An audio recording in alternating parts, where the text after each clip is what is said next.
Hello everyone, welcome once again. आज हम discuss करेंगे एटम्स एंड मॉलिक्यूल्स के न्यूमेरिकल्स को जो एनसीईआरटी में है। इस टॉपिक को सॉल्व करने का इम्पॉर्टेंट पर्पस या इस टॉपिक को करने का पर्पस ये है कि आप 8th के बाद अब तक पहली बार आ रहे हो और केमिस्ट्री के न्यूमेरिकल्स को पहली बार अप्रोच कर रहे हो। तो कैसे उसको अप्रोच करते हैं, कि क्या क्या बेसिक इम्पॉर्टेंट कंडीशंस होती हैं, क्या क्या बेसिक ऐसी चीज़ होती है, रूल्स होते हैं जिसको आपको अपने ध्यान में रखना है। Will be focusing those things in this very video, so please watch this.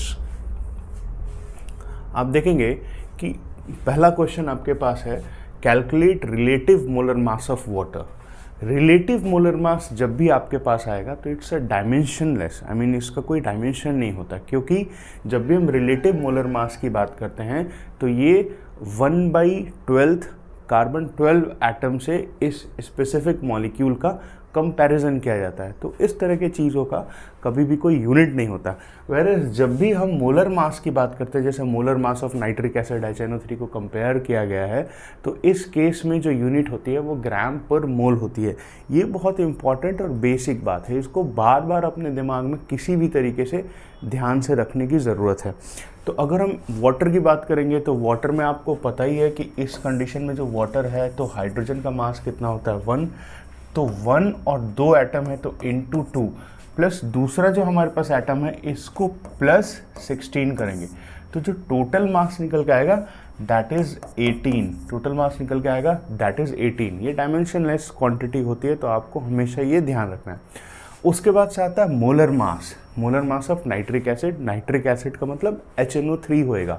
तो HNO3 को कंपैरिजन करें, calculate the molar mass of HNO3। Molar mass हमेशा याद रखना, इसकी यूनिट होती है ग्राम पर mole. As compare to relative mass इसकी यूनिट होती है, it's not a dimensionless quantity. तो अगर हम HNO3 की बात करेंगे तो हाइड्रोजन का मास होएगा 1 और प्लस नाइट्रोजन होगा 14 और प्लस ऑक्सीजन कितना है 16। तो 16 इंटू 3 करोगे आप, कितना करोगे, क्योंकि हमारे पास यहाँ पे ऑक्सीजन एटम कितना है जी, 3 है। तो 16 इंटू 3 करोगे। इन सबको अगर आप सॉल्व करोगे तो इसकी जो वैल्यू निकल के आएगी दैट इज 63 ग्राम पर मोल। क्या निकल के आएगा, 63 ग्राम पर मोल। अगेन ये डायमेंशनलेस क्वांटिटी है तो इसको 18 लिखेंगे, ये 63 ग्राम पर मोल होएगा। नाउ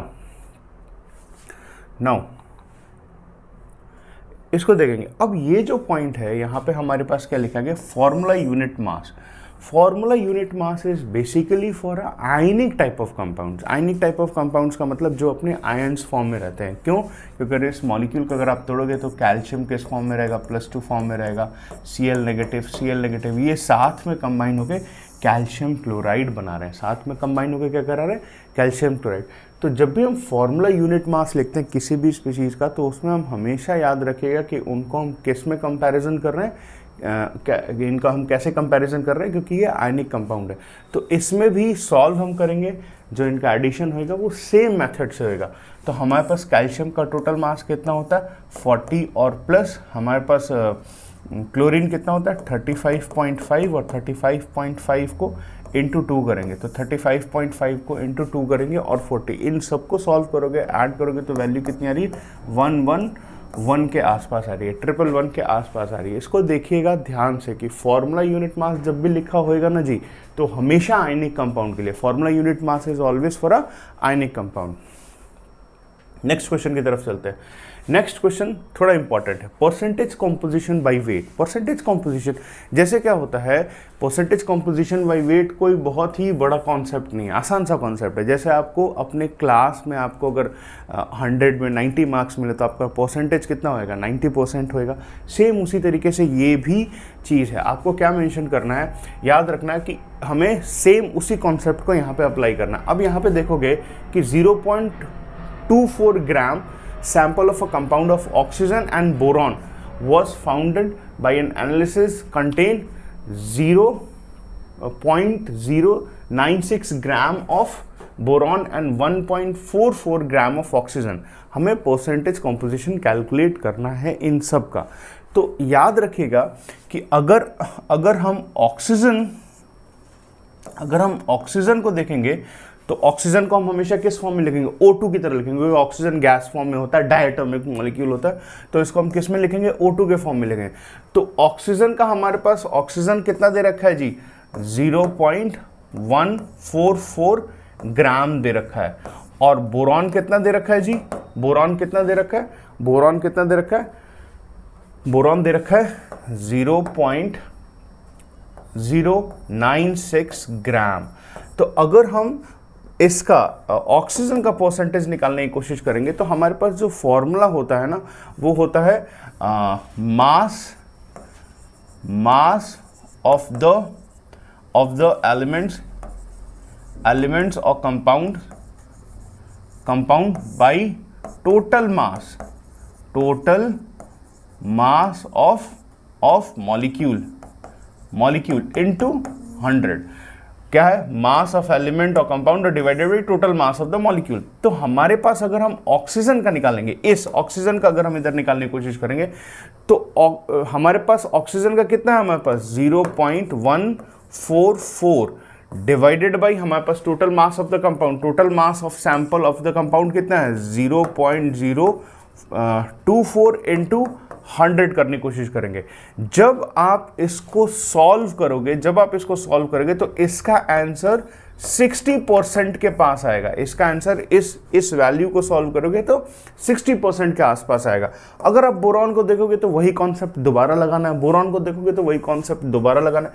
बोरॉन कितना दे रखा है जी, 0.096, तो बोरॉन दे रखा है 0.096 डिवाइडेड बाई हमारे पास कितना है, सैंपल कितना है 0.24 इंटू 100 करेंगे तो इसकी जो वैल्यू आएगी, इंटू 100 करेंगे तो इसकी जो वैल्यू आएगी वो करीब 40% आएगी। तो इस करके आप इस फॉर्मूले से मास of the element of the compound divided by total mass of the molecule into 100 करोगे तो आपको उस स्पीशीज का मॉलिक्यूलर मास निकल के उस स्पीशीज का कितना परसेंटेज कंपोजिशन है उस मॉलिक्यूल में वो निकल के आ जाएगा। ये बड़ा इंपॉर्टेंट क्वेश्चन है। क्या बोलता है कि 3 ग्राम ऑफ कार्बन बर्न किया गया 8 ग्राम ऑफ ऑक्सीजन में and 11 gram of carbon dioxide produce किया। कितना, 11 gram of carbon dioxide produce किया। क्या होगा, what mass of carbon dioxide will be formed when 3 gram of carbon and 50 gram of oxygen burn किया जाए। और ये कौन सा chemical combination, which law of chemical combination will be govern your answer. मतलब कौन सा केमिकल, चाहे law of constant proportion follow कर रहा है, law of multiple proportion follow कर रहा है, क्या कर रहा है ये, लॉ ऑफ मास कंजर्वेशन क्या कर रहा है, उस चीज को हमें थोड़ा देखना है, ध्यान से समझना है। तो पहले हम इस जो हमारे पास ये गिवन है ना जी, इसको हम किसी केमिकल रिएक्शन में, इस केमिकल रिएक्शन में फ्रेम करने की कोशिश करते हैं। तो जैसे सपोज करो हमने कार्बन प्लस कंबशन रिएक्शन हो रहा है या किसके प्रेजेंस में होता है, ऑक्सीजन, और प्रोड्यूस क्या हो रहा है, कार्बन डाइऑक्साइड। तो इस केस में हमारे पास कार्बन कितना है 3 ग्राम, ऑक्सीजन कितना है 8 ग्राम, और प्रोड्यूस कितना कर रहे हैं जी 11 ग्राम।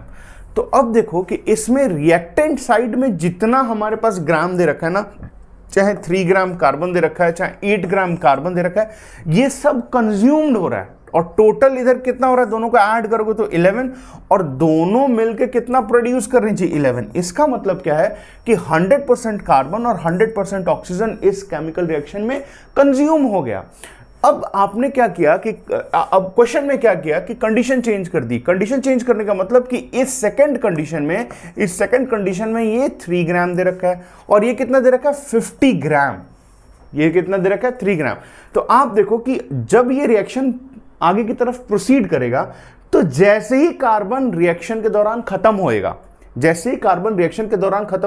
वो रिएक्शन रुक जाएगा, the reaction will not proceed. तो इसका मतलब क्या है कि ये जो ऑक्सीजन 50 ग्राम दे रखा है वो जैसे ही कार्बन कंज्यूम हो जाएगा उस रिएक्शन में, वो रिएक्शन रुक जाएगी, the reaction will not proceed. तो इसका मतलब क्या है कि ये दोनों ही मिलके 11 ग्राम ही कार्बन डाइऑक्साइड बनाएंगे, और बाकी अगर इसमें से ये जो 50 ग्राम ऑक्सीजन है इसमें से बस 8 ग्राम ऑक्सीजन ही यूज्ड होगा, बाकी 42 ग्राम क्या हो जाएगा, अनयूज्ड हो जाएगा।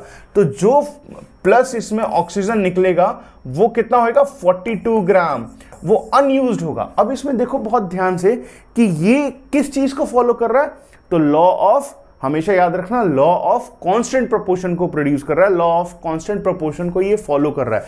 याद रखिएगा कि इनिशियली 3 ग्राम था, फिर 8 ग्राम था, दोनों मिलके 11 ग्राम बनाया। सेकंड कंडीशन में क्या डाला आपने, 3 ग्राम डाला, फिर 50 ग्राम डाला और 50 ग्राम ऑक्सीजन डाला, तो ये दोनों मिलके कंज्यूम होंगे और 8 ग्राम ही ऑक्सीजन इसमें कंज्यूम होएगा, बाकी 42 ग्राम क्या हो जाएगा, बच जाएगा, अनयूज्ड होगा, अनरिएक्टिव होएगा। ठीक है, और इसमें क्या लग रहा है, लॉ ऑफ कांस्टेंट प्रोपोर्शन इस क्वेश्चन में लग रहा है। नाउ नेक्स्ट पॉइंट, अब हमारे पास क्या निकालना है, मोलर मास, ये सारे स्पीशीज का निकालना है मोलर मास। मोलर मास का सेम कॉन्सेप्ट वही है, ग्राम पर मोल होएगा। ठीक है, तो इसको देखेंगे तो हमारे पास ये कैसे सॉल्व होएगा जी, तो ये 12, कार्बन कितना है, 2 है, इथाइलिन में कार्बन कितना है, 2 है, तो कार्बन का मास कितना होता है, 12 × 2 कर दिया, और प्लस हाइड्रोजन कितना है, 1 है, हाइड्रोजन का मास कितना है, 1, और ये है टोटल कितना, 2। तो इसको आप सॉल्व करेंगे इसको, तो ये वैल्यू हमारे पास इथाइलिन का टोटल मोलर मास निकल के आ जाएगा। कितना होएगा जी, ये कितना होएगा, 12 × 2 24 और प्लस 2, तो कितना हो जाएगा, 26 ग्राम पर मोल, क्योंकि क्या है, मोलर मास है। सल्फर एसिड का स्ट्रक्चर देखना, थोड़ा सा बड़े क्लास में जाओगे तो आपको पता है इसका एसिड का स्ट्रक्चर क्राउन शेप में होता है। ये जब आप आगे अगले क्लास में जाओगे ना तो ये बताया जाएगा आपको कि क्राउन शेप में स्ट्रक्चर कैसा होता है। ठीक है, तो अगर हम S8 की बात करेंगे तो सल्फर का मास कितना हो जाता है जी, 32 और 32, और टोटल कितना है सल्फर, 8 है, तो 32 × 8 इसको करेंगे। उसी तरीके से अगर हम फॉस्फोरस की बात करेंगे तो फॉस्फोरस का मास कितना होता है, फॉस्फोरस का मास कितना होता है, इसको देखो, और ये दोनों क्वेश्चंस को देखो एक बार।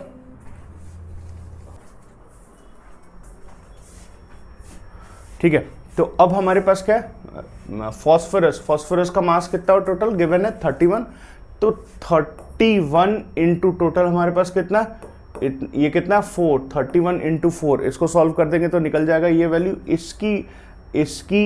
इसकी वैल्यू कितनी आ रही है, 124 ग्राम पर मोल के आसपास आ रही है, और इसकी शायद 256 ग्राम पर मोल के आसपास ये आ रही है। हाइड्रोक्लोरिक एसिड मतलब HCl की बात करेंगे तो HCl में आप देखोगे तो HCl का हमारे पास 1 होता है, और इसका क्लोरीन का हमारे पास 35.5 होता है, तो ये वैल्यू 36.5 ग्राम पर मोल के आसपास आएगी। नाइट्रिक एसिड हमने पहले भी कर लिया, नाइट्रिक एसिड की जगह पे आप यूरिया करो, यूरिया यूरिया का मास हम देखने, यूरिया का फॉर्मूला क्या होता है, NH2CONH2।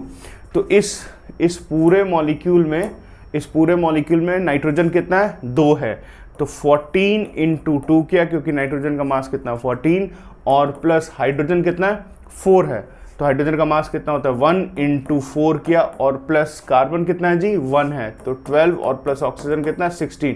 इन सब को अगर आप सॉल्व करोगे तो वैल्यू कितनी आएगी, 60 ग्राम पर मोल। That's it. तो आप इन सारी चीज़ों को एक बार ध्यान से